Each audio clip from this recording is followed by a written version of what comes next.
foro. Eh, Pienso que es muy oportuno, siempre después de todo proceso vale la pena hacer un alto en el camino, analizar. Mi nombre es Jordán Roas Andrade, Procurador de Derechos Humanos. Fui proclamado candidato vicepresidencial por parte del MLP junto a Tena Cardera el pasado 28 de diciembre. Lamentablemente el Estado nos bloqueó, pero insisto, es bueno reflexionar y hacer un mea culpa. Todas y todos, sin duda alguna, nos equivocamos unos más y otros menos, pero como los pueblos sigue la lucha, no para, es importante tener una dosis de humildad y reconocer en qué nos pudimos haber equivocado para el futuro enmendar. Gracias. Gracias, Jordán. Araceli, por favor. Muy buenas tardes a todos los radioescuchas de Radio Victoria. Saludos a todas las personas en Guatemala. Mi nombre es Araceli Garrido, soy migrante. Estoy viviendo en Los Ángeles, California. Desde acá estoy transmitiendo. Y quiero decirles que soy miembro fundadora junto a otro colectivo de migrantes de Codeca, Estados Unidos. Y realmente es una alegría poder compartir este espacio. Ahí yo misma tengo preguntas de muchas cosas que sucedieron antes y durante el proceso electoral, ¿verdad? Entonces es bueno compartir y además con amigos, con personas informadas que están en el meollo del asunto. Gracias. Muchas gracias, Araceli. Sandra, por favor. Ka'ih chibonojes kachalal jun imales lutzilibech yikikot yishinqapon ingahumar chibechka umaish kopirken. Muy buenas tardes, compañeras, compañeros.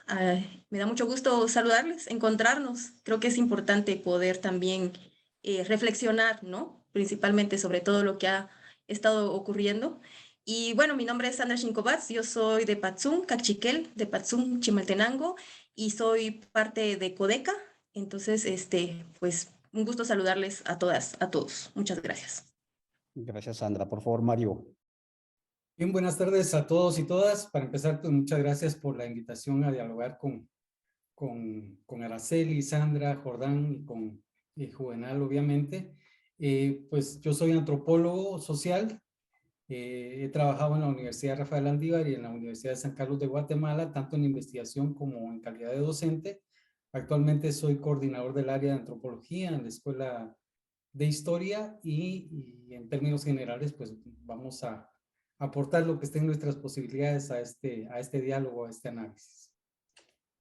Muchas gracias. Esto es la tertulia que hemos denominado una aproximación al proceso, resultados de las elecciones 2023 desde el campo popular originario.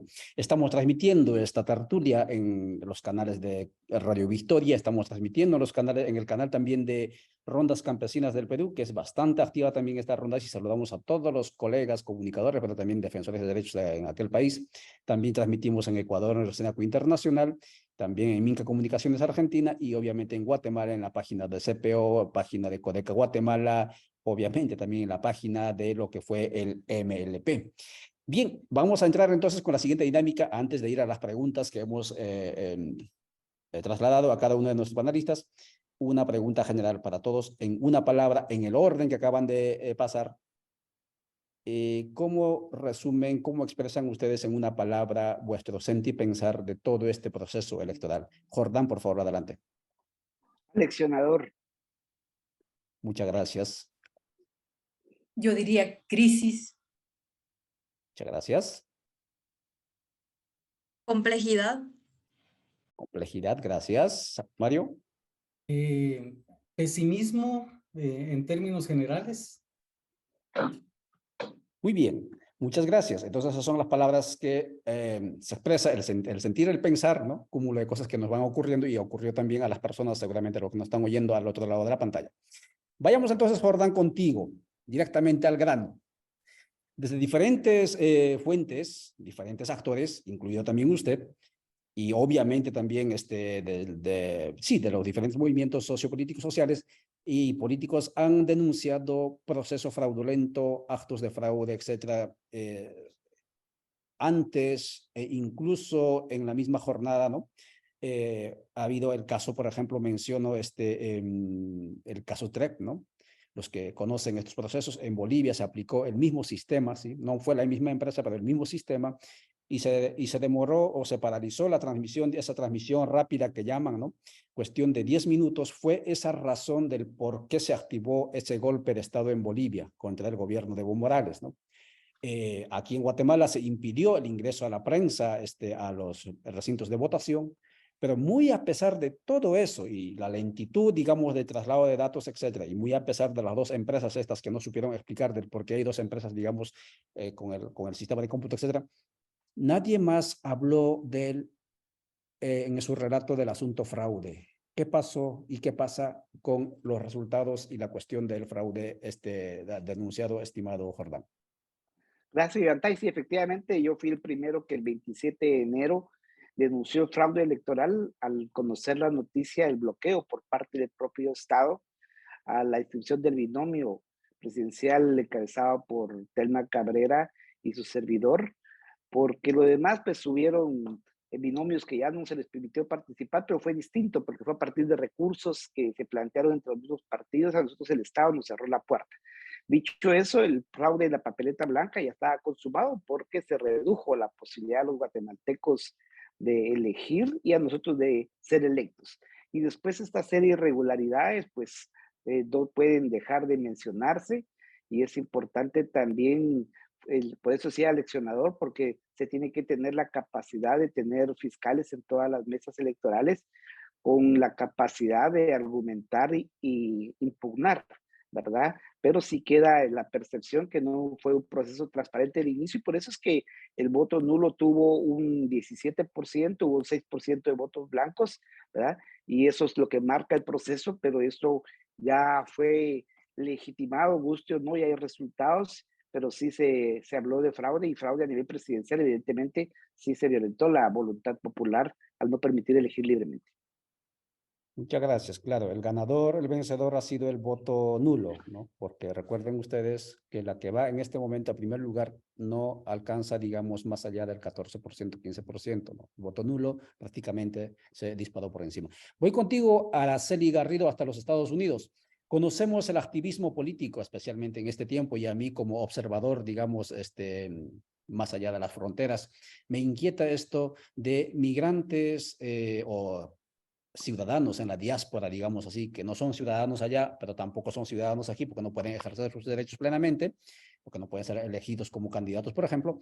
Pero sin embargo, hay activismo político en Estados Unidos por parte de migrantes. ¿Qué motiva para que guatemaltecos, guatemaltecas en los Estados Unidos activen políticamente como nunca, quizás en la historia, en este momento?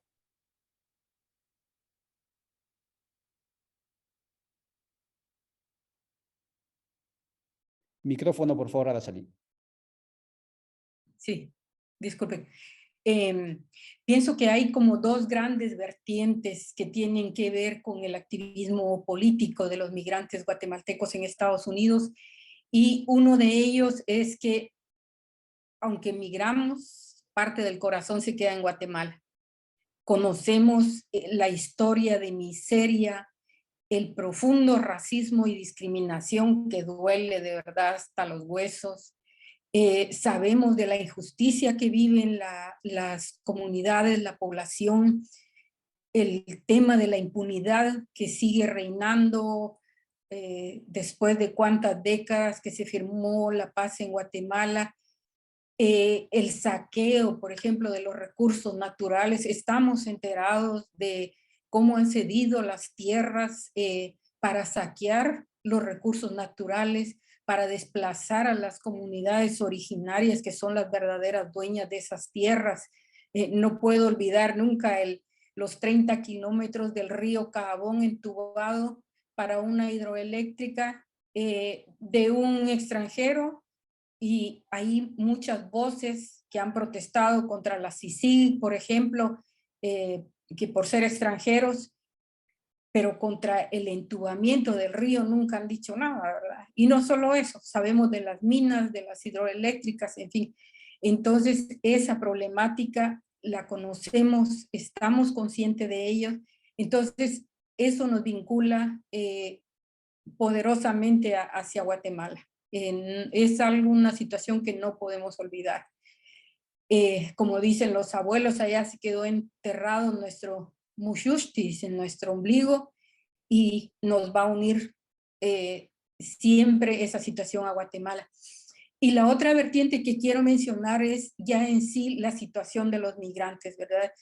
Yo he mencionado en otros momentos que hay para las personas que pueden viajar con visa o que llevan todo el proceso migratorio de peticiones familiares o matrimonios, hay un proceso diferente, digamos, en la situación para adaptarse a vivir aquí en Estados Unidos. Pero la gran mayoría de hombres y mujeres jóvenes, gente de edad mediana, incluso con niños que emigran, está llegando no solo en condiciones terribles por todo el peligro que implica atravesar México, ¿verdad? Con todos los riesgos que ha implicado para la gente, sino que atravesar los desiertos, porque está el desierto del lado de México y luego el desierto de este lado de Estados Unidos. Está sufriendo mucho la población, la gente hay mucha mortandad entre los migrantes. Yo he mencionado que hay organizaciones que se dedican a buscar osamentas o restos de migrantes en el desierto y a diario encuentran osamentas o restos humanos, en fin.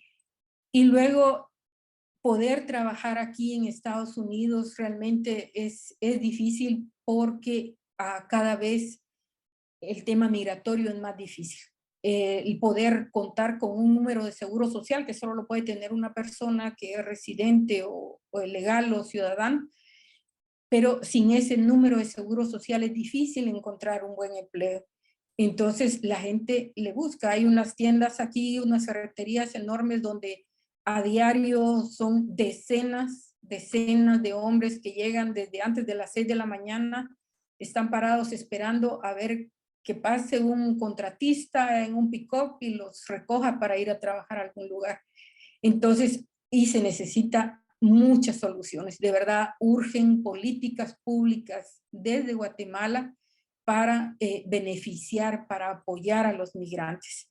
Todo lo que se paga por el envío de las remesas es un costo que los migrantes asumimos. El no tener seguros médicos, el no poder resolver una necesidad de un acta de nacimiento o registrar un fallecimiento de un familiar aquí en Estados Unidos. O sea, hay muchas peticiones de la comunidad migrante que hay que resolver. Y eso nos motiva a trabajar, a seguir hablando con los migrantes guatemaltecos, seguir buscándolos y seguir llamándolos a una participación organizada para que demandemos esos derechos que tenemos como seres humanos y como ciudadanos guatemaltecos. Gracias, Araceli Garrido de los Estados Unidos. Entonces nos dice, no hay ciudadanía allá para los que mantienen la economía de aquí y por lo tanto hay que construir, ¿no?, un país y ojalá también con ciudadanía desde allá. Muchas gracias, Araceli. Sandra, la pregunta para ti estaba planteada de la siguiente manera. ¿Cómo se explica la ausencia de diputados por la plurinacionalidad en el nuevo Congreso de la República de Guatemala, considerando ya los resultados actuales? Antes que respondas la pregunta, voy a ir al sitio de Radio Victoria, voy a leer algunos mensajes. Dice Amanda Solórzano Castillo, gracias por seguirnos, dice saludos a cada colega del panel. Un abrazo solidario, gracias por seguirnos y mover este contenido. Elizabeth Moreno dice buenas tardes y fuerte abrazo, Sandra. Araceli, Jordán, Mario. Maricruz Díaz dice un saludo para Araceli, que Dios bendiga, cuídate y vamos a luchar con todo. Alicia Herrera, buenas tardes a todos y todas. Importante análisis, gracias por a su voz y su palabra y menciona a cada uno de nuestros panelistas. Dice Pedro Buch desde Zacatepec, es bueno evaluar bien semanas de reflexión, de interés y de pasarle revista a todo, por supuesto que sí, Buch. Edgar Mesa dice, pura corrupción, muchos problemas. Sergio Jiménez, saludos hermanos y un saludo a Jordán Rodas. Melgar Camilo dice saludos desde Viena, Austria. Gracias por seguirnos y mover estos contenidos. Adelso Pérez, buenas tardes, saludos desde Xarapán. Adelso, abrazote a ti, hermano, de esas montañas de Xarapán y gracias por buscar internet allí para poder conectarte. Marta Araceli Ordóñez, nuestra comunicadora de Totonicapán, dice importante análisis, saludos desde Totonicapán. Esto es lo que dice en la página de Radio Victoria, la voz de los pueblos. Voy contigo entonces, Sandra, el micrófono es tuyo, adelante.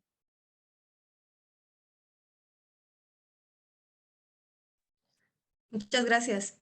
Bueno, yo creo que si algo estamos viendo ahorita con lo que va a ser la composición del Congreso es que nuevamente, y aunque nos digan que constantemente repetimos que este país es racista, yo sí creo que es un elemento fundamental. El hecho, por ejemplo, de cómo en lugar de aumentar la participación de los distintos pueblos, podemos ver que incluso se ha disminuido, ¿no? Y yo creo que eso es una situación bastante compleja porque pues, los pueblos originarios somos una parte, bueno, todos los pueblos son importantes, ¿no? Pero creo que hay una gran deuda con los pueblos originarios. Y creo que en ese sentido, nuevamente podemos ver cómo los pueblos seguimos siendo excluidos dentro de la participación política, y esto responde a lo que hemos insistido. Estamos en un país con un modelo político colonial que está determinando su composición, porque eso también va a determinar las políticas, las leyes y la forma en que va a actuar este Congreso. Entonces yo creo que hay que insistir, porque si bien, como se mencionaba hace un momento, pues digamos, como grupos políticos podemos haber tenido aciertos y desaciertos, yo creo que hay un elemento fundamental también, que es que nos enfrentamos a un sistema colonizador que hace también que funcione el poder de maneras que tal vez ahorita no logramos explicarnos, pero creo que ya más allá de únicamente las elecciones, sí creo que esto ha venido siendo una constante que, como ya hemos dicho también, creo que es importante que no olvidemos.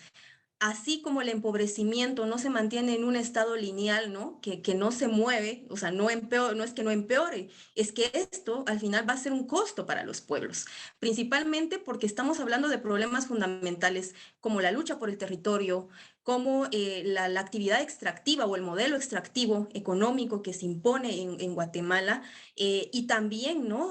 Toda esta criminalización y judicialización de las luchas que los pueblos tenemos frente a todo lo que está ocurriendo, que mantiene digamos, esta situación de colonialismo, de dominación, de despojo y de saqueo.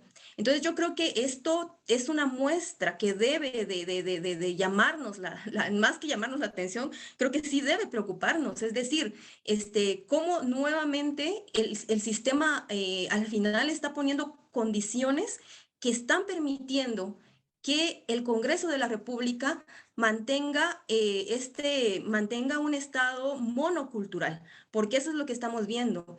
Y con mucha preocupación también el hecho, por ejemplo, de que haya disminuido la participación de mujeres indígenas, de mujeres originarias, de pueblos originarios. Entonces, podemos ver cómo no hay realmente una plurinacionalidad, precisamente por eso es que estamos luchando, y creo que esto al final va a perjudicar nuestra situación. Y creo que esto tiene que ver con que para los pueblos hay algo importante. No sabemos, porque lo hemos visto históricamente, que nuestras necesidades no van a ser colocadas si no lo decimos nosotras y nosotros. Entonces aquí creo que es más allá de, bueno, ¿quién va a venir a luchar por los pueblos? No, no, o sea, somos los pueblos que con nuestra agencia política colocamos nuestras necesidades porque lo vivimos diariamente, lo vivimos cotidianamente. Es lo que decía nuestra compañera Araceli hace un momento, ¿no? Toda la migración, por ejemplo, ¿a quiénes afecta? ¿Quiénes son esos jóvenes, hombres y mujeres que están dejando sus territorios desplazados para irse a una situación en la que se les va a seguir vulnerando? Entonces, pues somos los pueblos, ¿no? Y si vemos los números, con esto no quiero decir que el pueblo mestizo o que otros pueblos también vivan el empobrecimiento y la exclusión. Lo que sucede es que nos estamos enfrentando a un modelo de 500 años que, aunque por ese mismo racismo se diga que nos gusta venir, repetir lo mismo, realmente lo que está pasando es esto, no son los discursos, es el reflejo de cómo se compone la estructura, y lo estamos viendo ahorita cómo en lugar de avanzar, ¿no? En lugar de aumentar la participación en nombre de esa democracia y esa pluralidad, lo que estamos viendo es todo lo contrario, y Y eso va más allá de los discursos, lo estamos viviendo en este momento. Gracias. Muchas gracias, Sandra, por esa reflexión. Por supuesto que sí, estimados seguidores, ya casi peinamos canas y sabemos que el lobo, sí, siempre va a tirar al monte. No puedes esperar de un Estado criollo racista que deje germinar la plurinacionalidad. Lo que nos acaba de decir Sandra no es reiterativo, es una cruda constatación de la realidad real. Y en ese sentido, pues el planteamiento de la plurinacionalidad, del Estado plurinacional, es obviamente más que justificado. Voy contigo, Mario Sosa. La pregunta es, luego de con los resultados actuales en Guatemala, en el mapa político del país actual, ¿desaparece la izquierda tradicional del país, del mapa político? Adelante, por favor, Mario. Gracias, Juvenal. Pues diríamos que logra su mínimo histórico en términos de resultados, tanto en términos absolutos como en términos porcentuales, ¿verdad? Si recordamos el proceso electoral anterior, el partido WINAC logró 229,000 y pico de votos, lo que equivalió al 5.93%. Y URNG logró 94,000 votos, correspondiendo en ese momento al 2.16%. Y hoy en alianza logran apenas 86,876 votos, lo cual equivale a 1.58% sobre el total de votos, pero sobre el total de votos válidos únicamente el 2.09%. Y logran solo una diputación. Indudablemente esto es llegar a un mínimo histórico, esto es tocar fondo literalmente, ¿verdad? Porque es evidente que los partidos de izquierda no están siendo observados, no solo por la ciudadanía en general, sino por los sujetos políticos que emanan desde los pueblos indígenas, desde el campesinado, desde la clase trabajadora del campo y la ciudad, etcétera, como una opción, menos como una alternativa política. Pero aquí yo querría agregar y sumar, por supuesto, a este análisis el resultado del MLP, ¿verdad? Porque no es ajeno.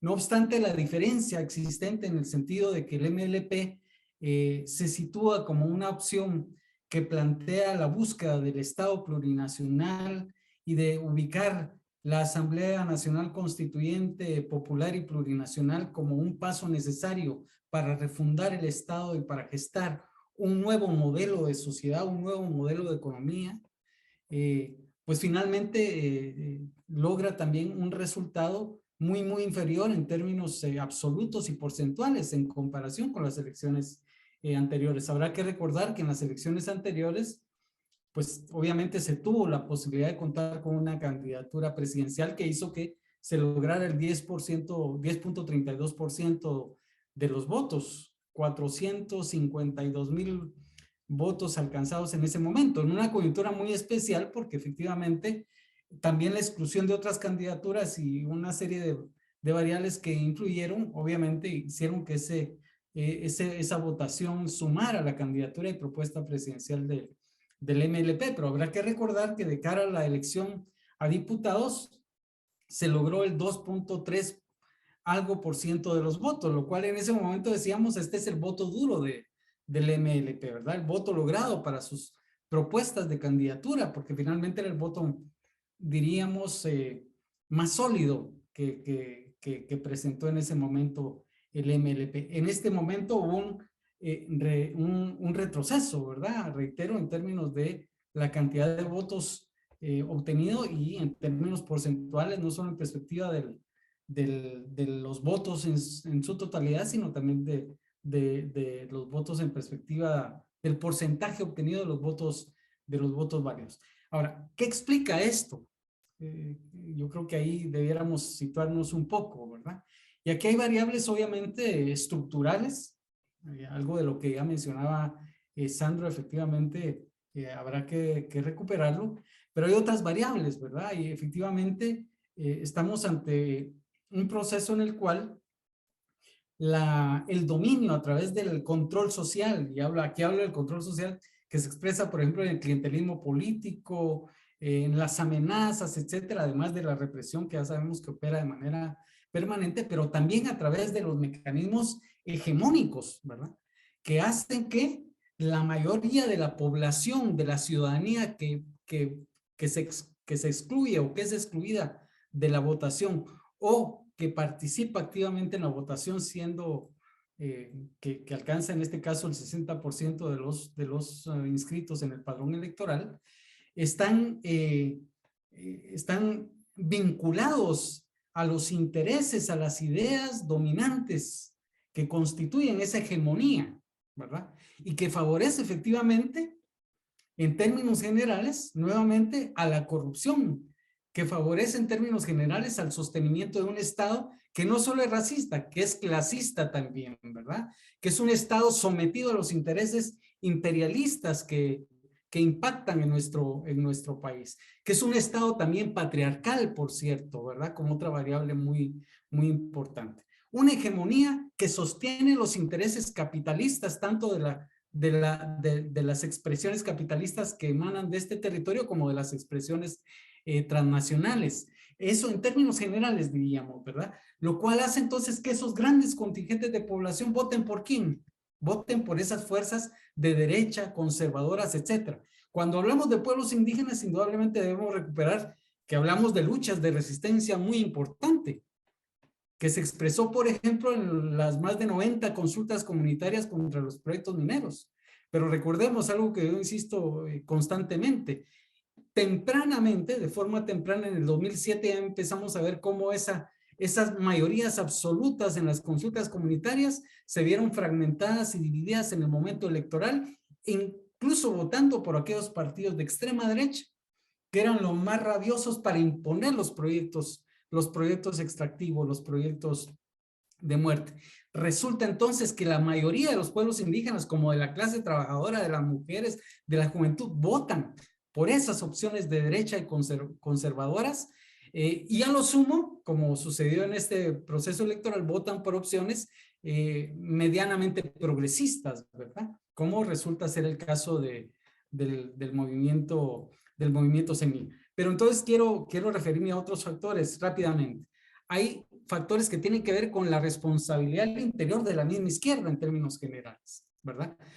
Yo sitúo elementos que me parecen muy importantes. Aquí la izquierda abandonó el proyecto histórico de transformación social. Con la firma de los acuerdos de paz pasaron a ser la agenda que sustituyó el proyecto histórico. El proyecto histórico que antes era el socialismo, un proyecto verdaderamente de transformación social, radical, que obviamente era un proyecto que carecía de algunos abordajes, de variables fundamentales, como estas que hoy nos plantean los pueblos indígenas originarios. Pero ese proyecto pudo haber sido enriquecido pero bueno, finalmente la izquierda abandonó el proyecto histórico y al abandonar el proyecto histórico, abandona una orientación en términos de estrategia política, en términos de lucha revolucionaria por otros medios, ya no por la vía de las armas, pero de lucha revolucionaria. Al abandonar eso, los partidos de izquierda en general se convirtieron en partidos que yo califico de institucionales e institucionalistas. ¿Por qué? Porque asumieron toda la lógica de la institución partido político. Ya no pensaron en organizar comités de base, células, un movimiento popular, etcétera, sino ahora pasaron a pensar en formar estructuras de partido, filiales, comités ejecutivos, listados de candidatos, pasaron a constituir parte del sistema hegemónico dominante, vinculado o expresado en eso que llamamos el sistema de partidos políticos. E institucionalista porque en muchos sentidos pasó a ser defensora, esa izquierda que viene de los acuerdos de paz, en defensora del llamado Estado de Derecho. Ese Estado de Derecho que protege los intereses del capital, que protege los intereses de los grupos de poder efectivamente racistas, patriarcales, conservadores de este país. Y obviamente hay una serie de problemas también que tienen que ver con prácticas que incluso han rozado la corrupción, que incluso han rozado el votar por propuestas de derecha, por ejemplo, en el Congreso de la República. Y por supuesto con conducciones políticas que dejan mucho que desear a estas alturas del proceso. Entonces, concluyo diciendo esto que quiero expresar con las siguientes palabras. La izquierda, no solo tradicional, sino la izquierda en general, deberá repensar con mucha seriedad, inclusive quienes plantean la idea del Estado plurinacional, con mucha seriedad, no solo el proyecto, sino la estrategia, la conducción política y la necesaria articulación política. Lamentablemente hoy en la tarde observo comunicados oficiales de algunas expresiones de izquierda que siguen afincadas en el sectarismo, ¿verdad? De esa manera no vamos a llegar a ningún lado, porque está demostrado a estas alturas, más allá de cualquier discurso, estaba demostrado en la práctica concreta que ninguna opción de izquierda en este momento está logrando el objetivo de levantar un movimiento que se exprese, por ejemplo, en el ámbito electoral para ubicarse como alternativa política para la transformación del país. Muchas gracias, Mario Sosa, por esa reflexión. Ojalá que sea performativa esa palabra, es decir, que pueda influir en los actores o en los nuevos actores de esa, llamémoslo así, por rotularlo, de esa nueva izquierda que tiene que surgir como ave fénix, ¿sí? Desde las cenizas. Gracias, Mario, por ese importante análisis. Si les parece, son las 5:33. Estamos conversando con 4 invitados nuestros aquí en la pantalla.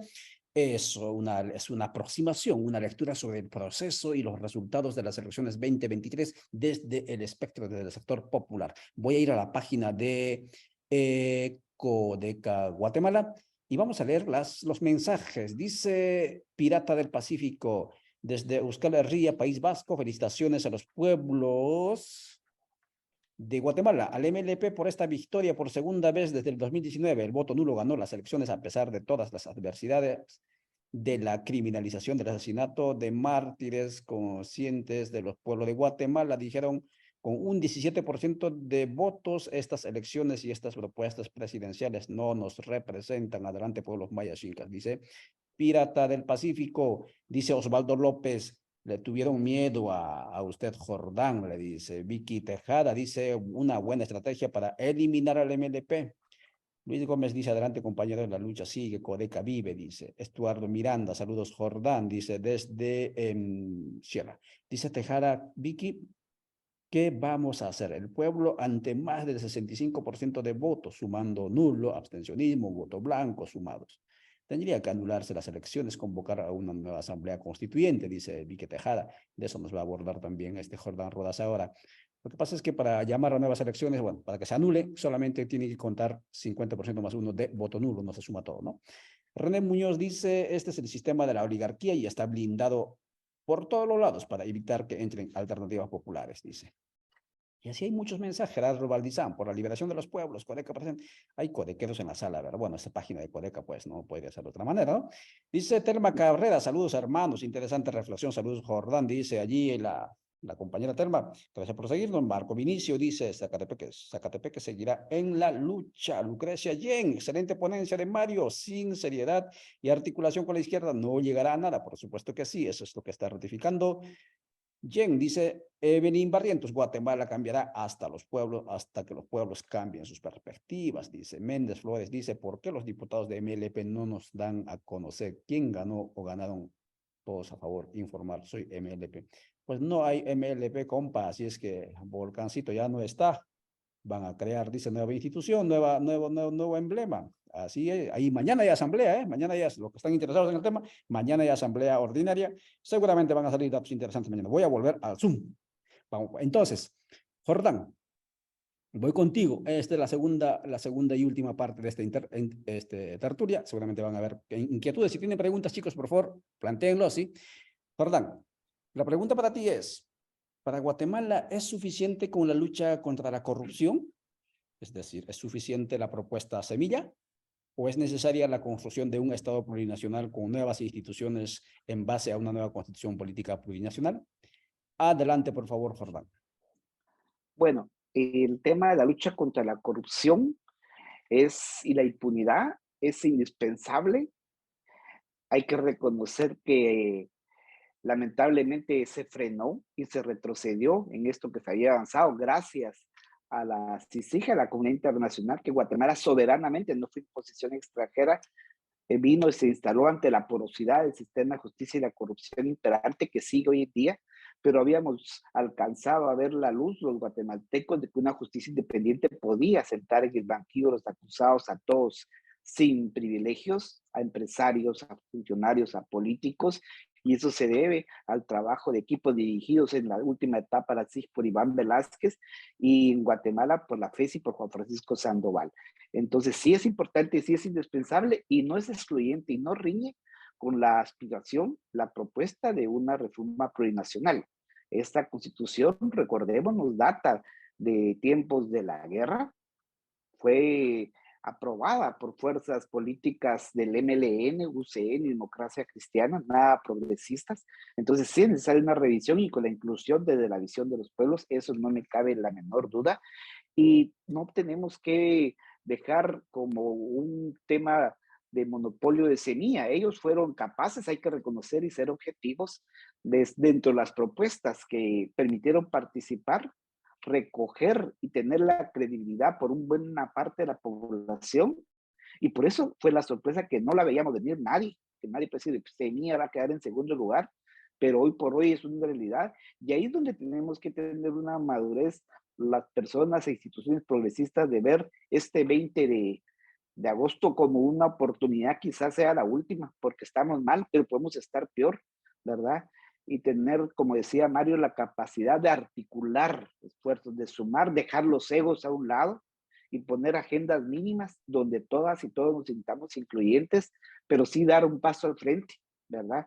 Porque es ahora nunca la posibilidad, o retrocedemos aún más y nos vamos al despeñadero, o se abre esa brecha pequeña donde Semilla tiene que tener la madurez también de convocar a sectores progresistas, escuchar a los pueblos originarios e invitarlos a ser parte de una propuesta que incluya a todas y todos sin privilegios, que luche contra la corrupción, pero que también responda a las demandas de los pueblos originarios de un Estado más incluyente.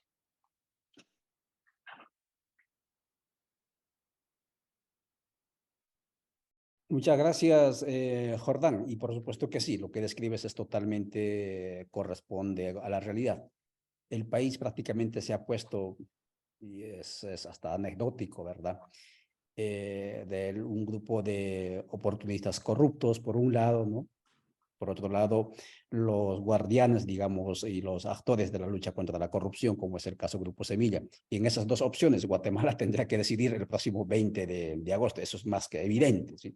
Y muchas gracias por describirlo de esa manera, Jordán. Voy contigo a Araceli hasta los Estados Unidos. Son las 5:39. Jordán, discúlpanos que te estemos quitando el sueño, porque ahí ya, por lo menos, allí ya estás amaneciendo, ¿verdad? Pero discúlpanos. No, no tengas Dice, pena. gracias, dice para Araceli, ¿cuáles son las apuestas políticas de migrantes guatemaltecos luego de los resultados de estas elecciones? Porque hemos visto también desilusión, hemos visto descontento. ¿Qué perspectivas, qué apuestas políticas hay por allá, estimada Araceli? Cuéntanos. Bueno, mira, acá, aunque estamos a miles de kilómetros de distancia de Guatemala, también vivimos un proceso fraudulento en este proceso electoral. Desde hace meses iniciamos una campaña llamando a la población guatemalteca a empadronarse, a documentarse y a empadronarse, ¿verdad? Porque hasta eso es un dolor de cabeza acá, ¿verdad? Poder obtener un DPI y luego poder empadronarse.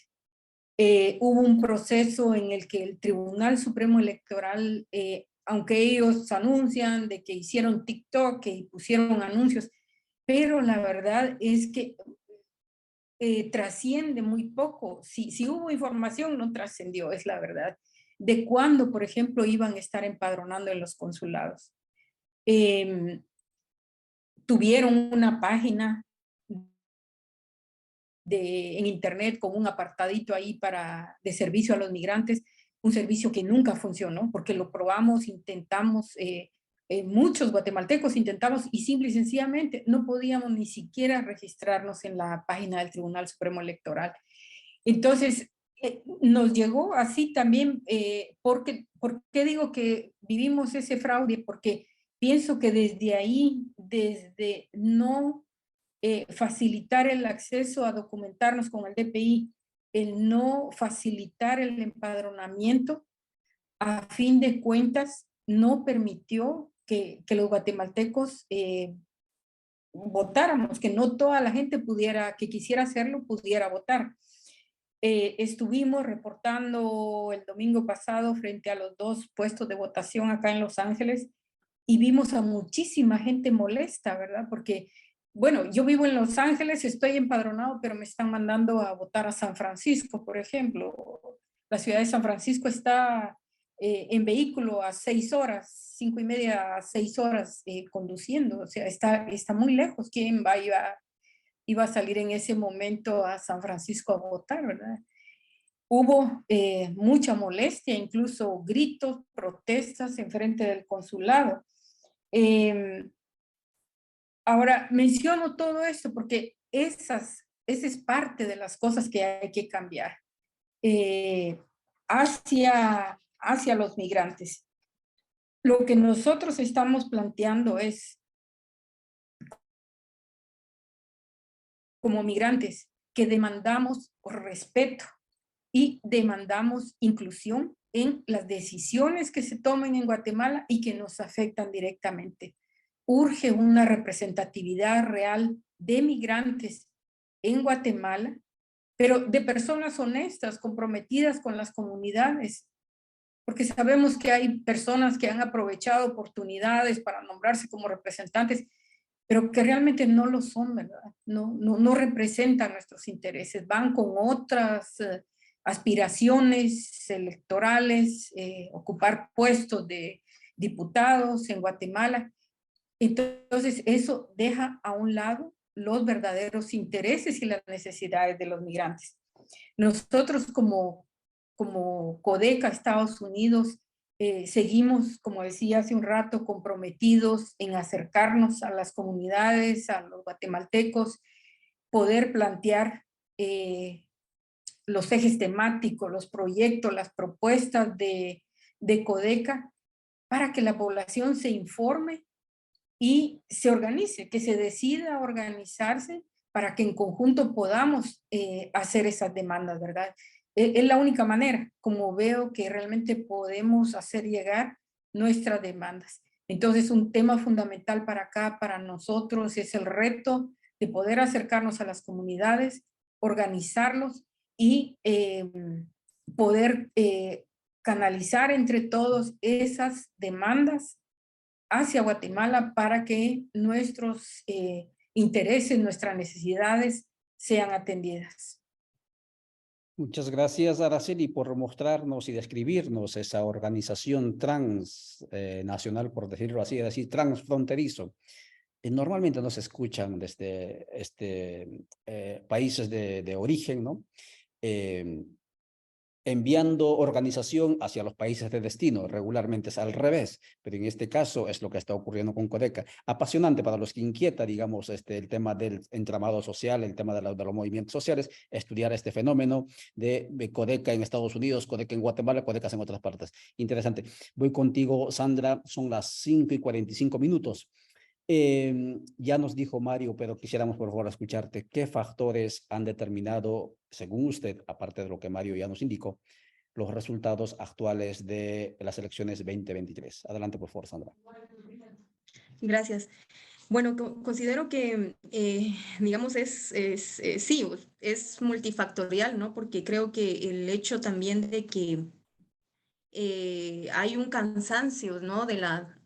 ante la corrupción y la forma en que los grupos tradicionales han actuado, pero también creo que ha sido estratégico de parte de esos grupos simular que hay nuevas propuestas o rostros nuevos que son siempre lo mismo, ¿no?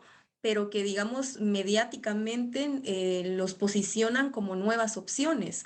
Y creo que el hecho de que de la gran cantidad de personas que votaron nulo, por ejemplo, es un síntoma de esto, porque también creo que de alguna manera se ha jugado con ese cansancio, ¿no? Con ese hartazgo de la corrupción.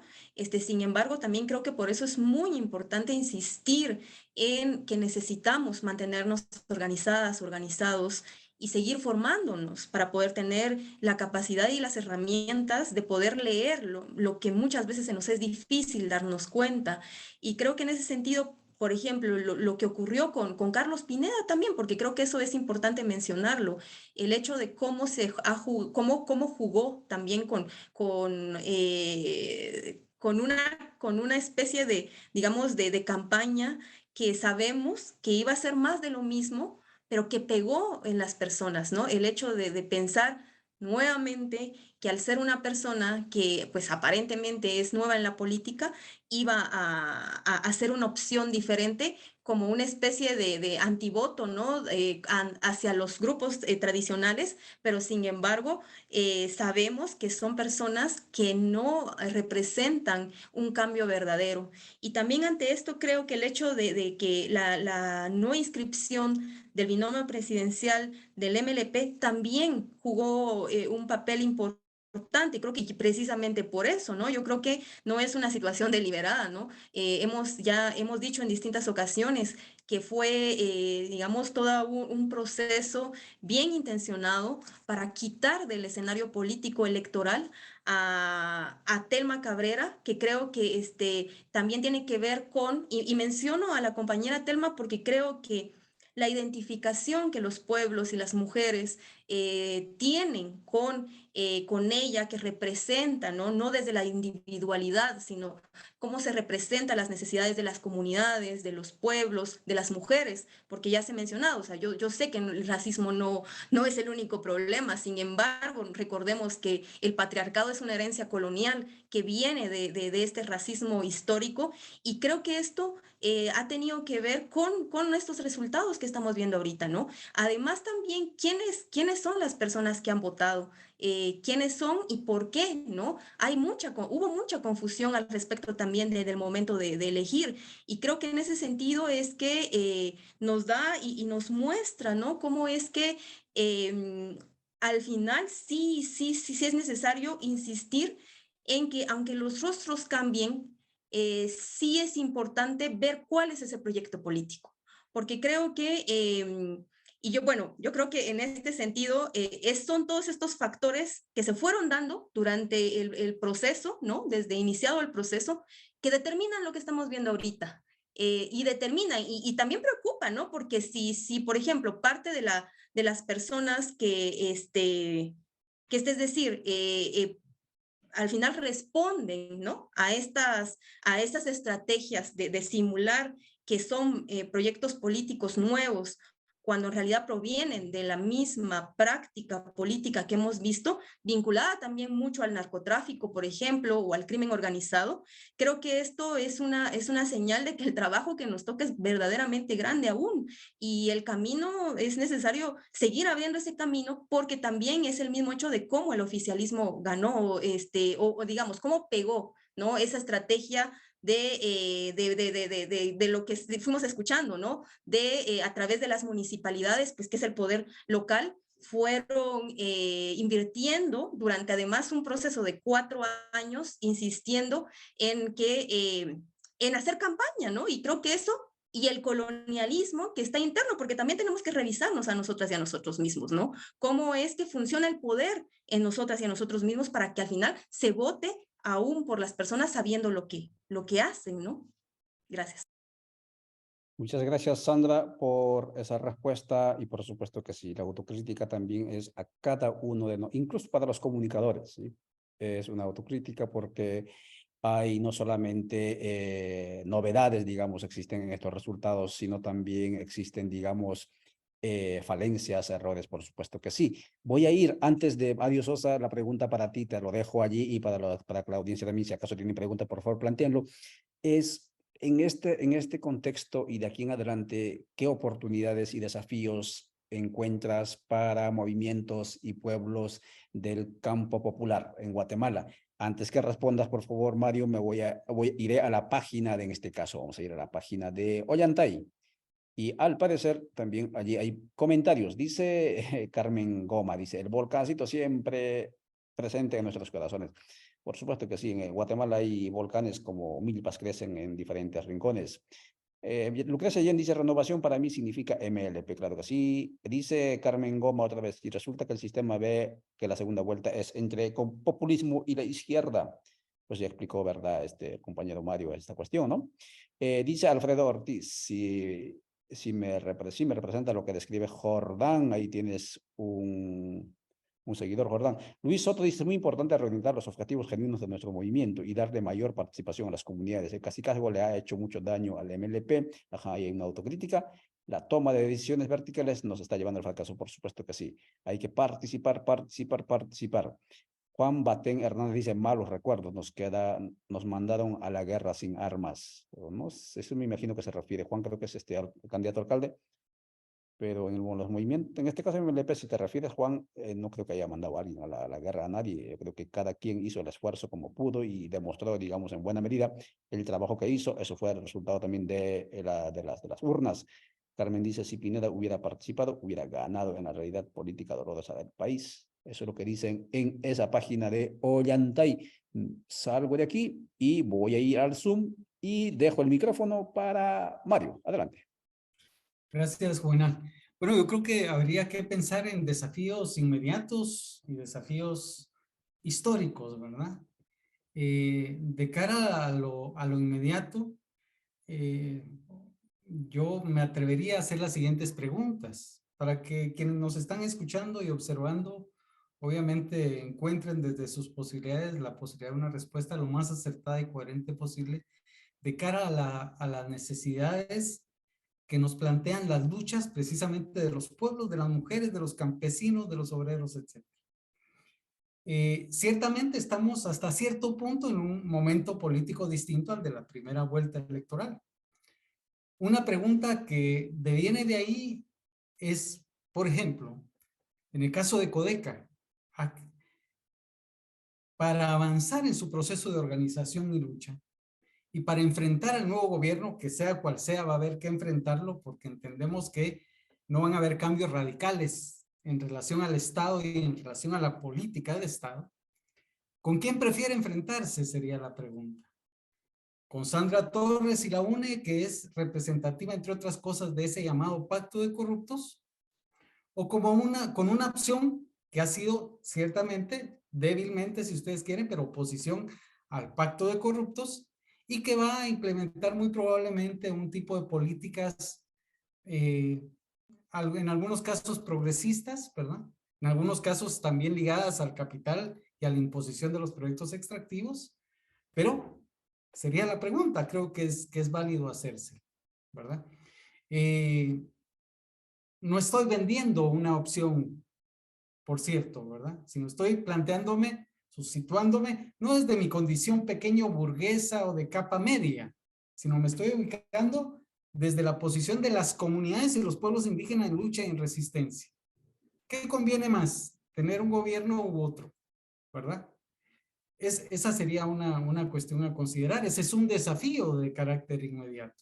Un desafío inmediato también es cómo afrontamos eso que realmente constituye una necesidad, que es el de articularnos políticamente entre organizaciones y movimientos, ¿verdad? Porque a veces tendemos a concebir que la organización campesina X, Y o Z, o la organización de mujeres X, Y o Z, es nuestro enemigo, cuando el enemigo no es ese, el enemigo está ahí arriba. Está controlando los hilos del poder precisamente.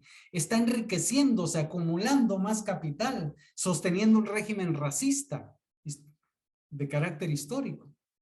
Entonces, ¿cómo vamos a lograr avanzar en un proceso de articulación? No estoy diciendo, fíjense, ni siquiera de alianza, sino de articulación. Divididos nos van a seguir reprimiendo como nos han venido reprimiendo. Y Codeca lo sabe perfectamente bien, ¿verdad?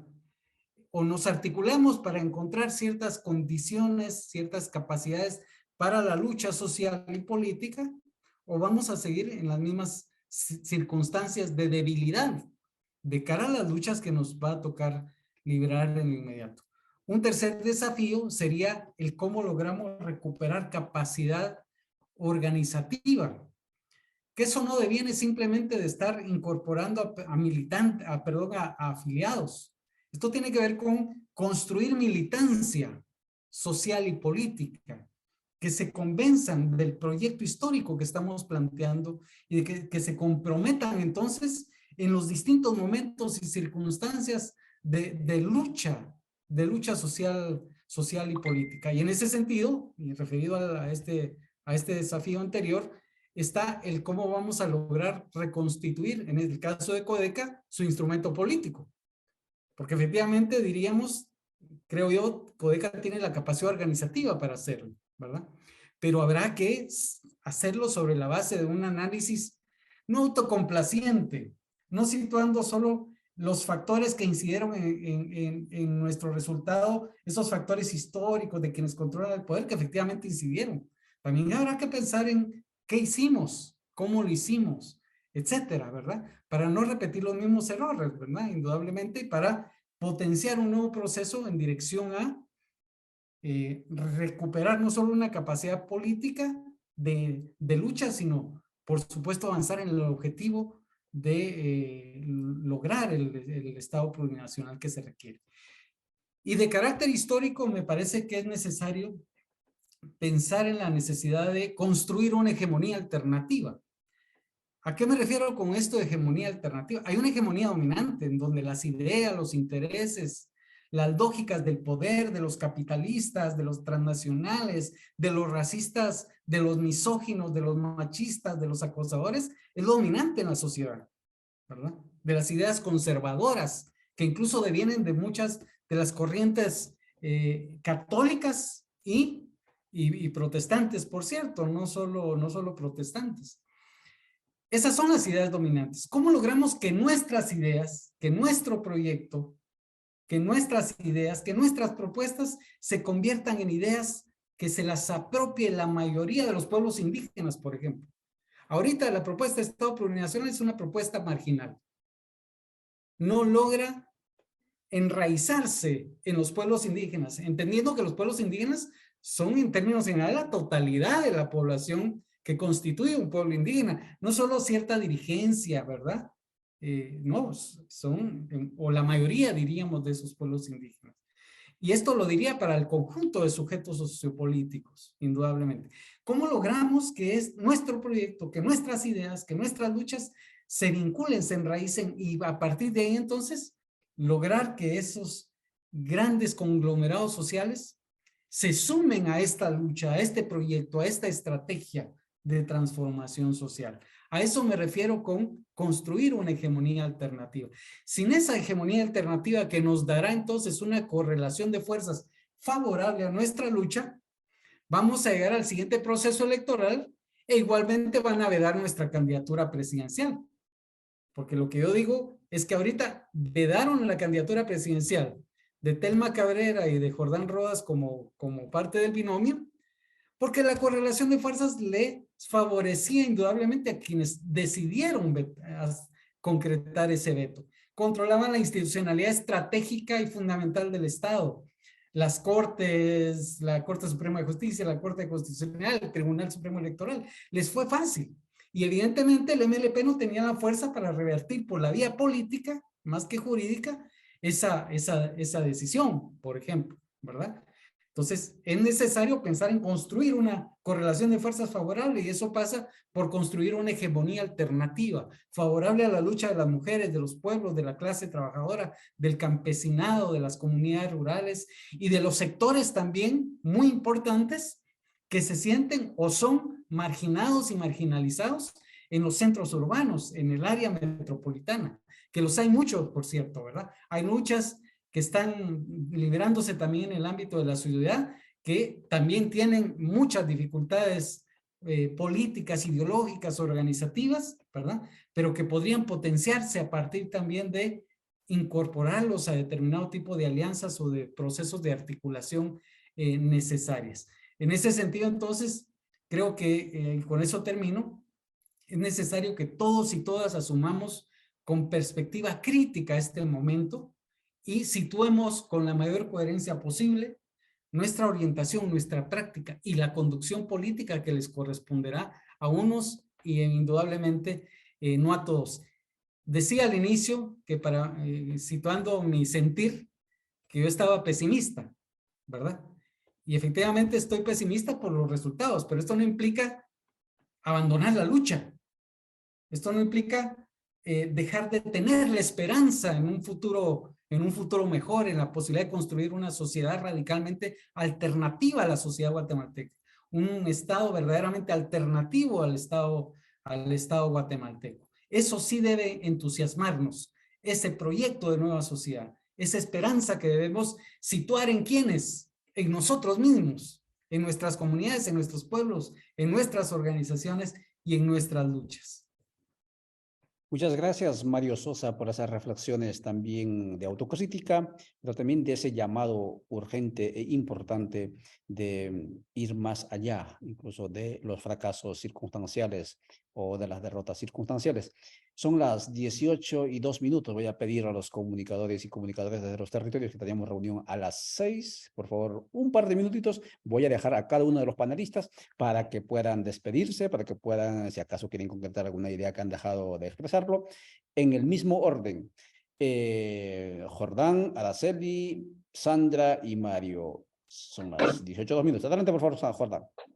Bueno, yo pienso que es importante hacer de un limón una limonada, decimos los guatemaltecos, ver con optimismo también las nuevas generaciones, la juventud de las mujeres, los pueblos indígenas, porque no puede ser que sea un designio divino que tengamos que vivir entre corrupción, racismo, exclusión, marginación. No, depende de nosotros la capacidad de aprender de la historia para no repetir los errores y visualizar un futuro mejor, incluyente, donde todos sumemos por una Guatemala mejor, sin corrupción, y que no tengamos temor también a posicionarnos, porque somos políticos los seres humanos. Y hay momentos en que no podemos quedar solo a la expectativa, en momentos cruciales, repito, para mí personalmente soy de la idea que el movimiento MLP, que ya legalmente no existe, pues es una fuerza política, Codeca, y otras fuerzas sociales tendrían que balancear el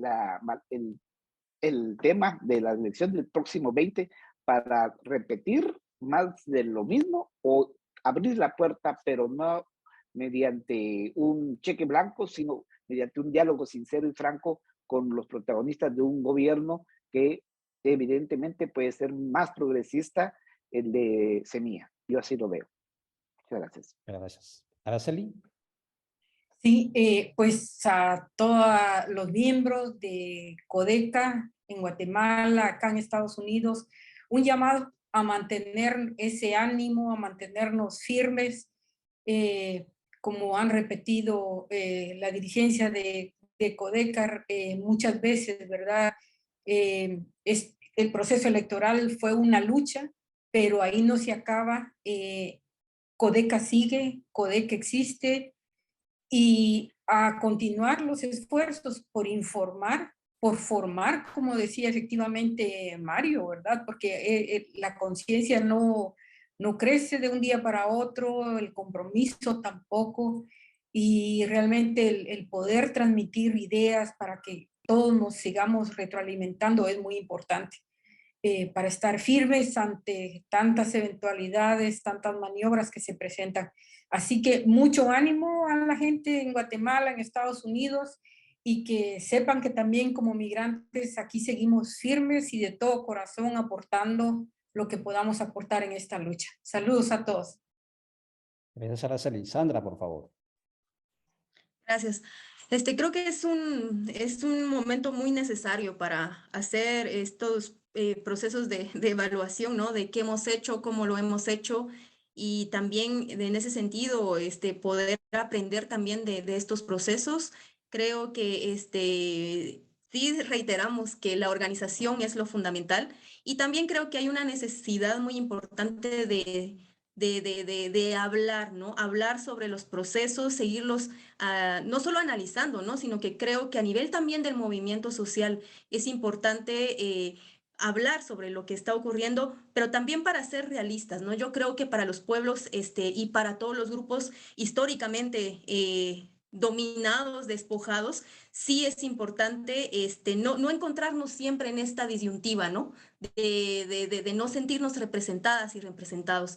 Y eso nos va a requerir seguir, ¿no? Seguir luchando, pero también entender cómo enfrentamos estos procesos, pero que no nos quite la vida también estos procesos electorales, porque creo que esta sensación de todo lo que está provocando ahorita, ¿no? Es inevitable pues sentir todo, porque vimos el esfuerzo, el trabajo, pero también creo que en ese sentido necesitamos ser creativos y seguir, ¿no? en este proceso para que podamos verdaderamente encontrar, ¿no? Una forma de poder de romper con esa estructura y necesariamente la formación. Yo creo que la formación es importante porque también creo que es un cuestionamiento, ¿no? Lo que se hablaba de la izquierda hace un momento nos da realmente para poder que el análisis lo podamos llevar y materializar en la realidad, ¿no? ¿Qué es lo que impide que se puedan dar esas articulaciones? ¿Y por qué también? Porque creo que no solo son porque sí, muchas veces se habla, ¿no? De quizás los egos o quizás los intereses particulares, pero creo que también va un poco más allá y eso, pues es importante hablarlo porque nos va a poder, también nos va a dar elementos, ¿no? Para saber cómo combatir este sistema. Gracias. Por favor, Mario.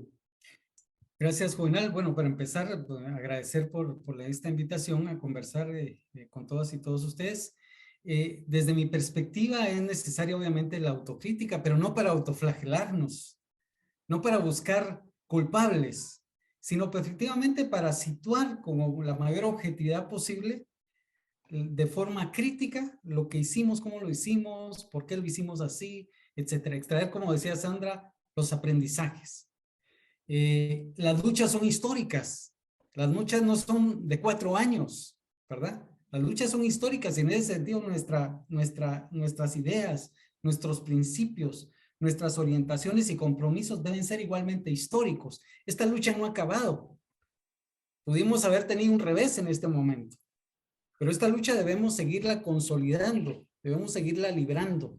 Y en ese sentido, creo yo en la justeza de las luchas de los pueblos, de las comunidades, de los movimientos sociales, ¿verdad?